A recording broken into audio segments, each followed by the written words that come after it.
My husband cheated on me, so I decided to find an old beggar to take revenge on him. Today, I have to tell you about my bitterness and a series of ridiculous things that happened later. My husband and I have been married for many years. At the beginning, the relationship was really sweet, and I felt that I was the happiest woman in the world.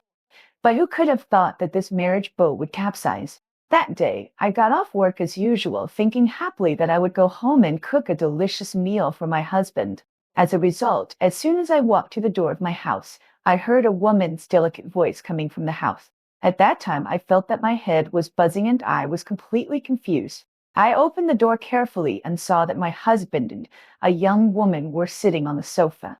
The intimate look, anyone who saw it would know what was going on. My first reaction at that time was anger, and I was so angry that I trembled all over. I rushed over and had a big fight with them. When the woman saw that something was wrong, she ran away in a panic. My husband started to explain to me that he was just confused for a moment and asked me to forgive him. I couldn't listen to him at that time. I felt that all the feelings I had for all these years were thrown away. After calming down, I started to think about how to get revenge on him. I looked up a lot of ways to get revenge on cheating men on the internet, such as finding a private detective to collect evidence and exposing him in his circle of friends, but I always felt that these methods were not enough to relieve my anger. Just when I was frowning, one day I saw an old beggar on the street. At that moment, a bold and outrageous idea suddenly popped up in my mind.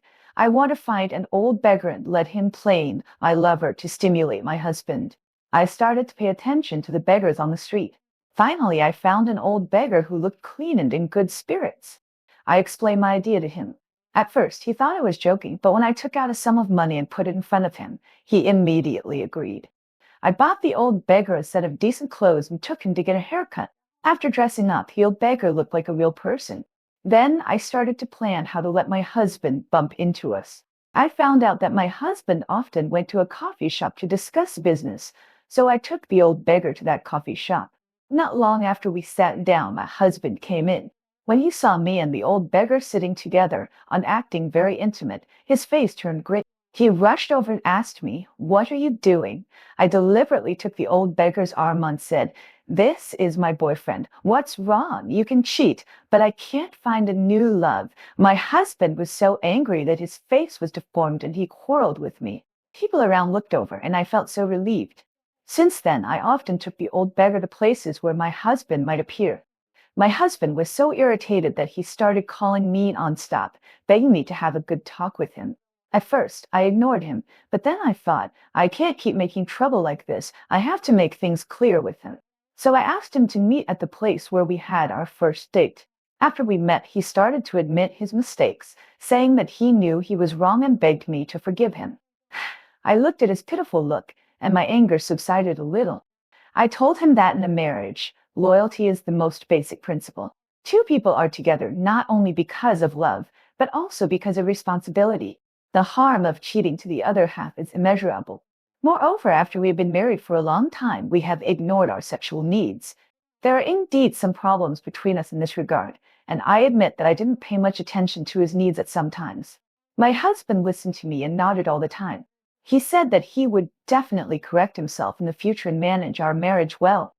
Looking at his sincere look, I was also hesitant in my heart whether to forgive him. In fact, I still love him in my heart. After all, the relationship of so many years is not gone. Later, I decided to give him another chance. But I also made 3 rules with him. If he does it again, I will never forgive him. Since then, my husband has really changed a lot. He began to care about me more and would take the initiative to communicate with me about his inner thoughts. Our marriage has slowly returned to the right track. Although this incident has been a while, every time I think about it, I find it outrageous and funny. But through this incident, I also understand a lot of truths. In marriage, we must learn to communicate, pay attention to each other's needs, and adhere to the principle of loyalty. At the same time, when encountering problems, we must not be impulsive blindly, but solve them in a rational way. I hope my story can remind everyone, and I hope everyone can have a happy and fulfilling marriage. Well, today's video is here. Welcome to Leave a Message to Discuss. We will talk again next time. Bye.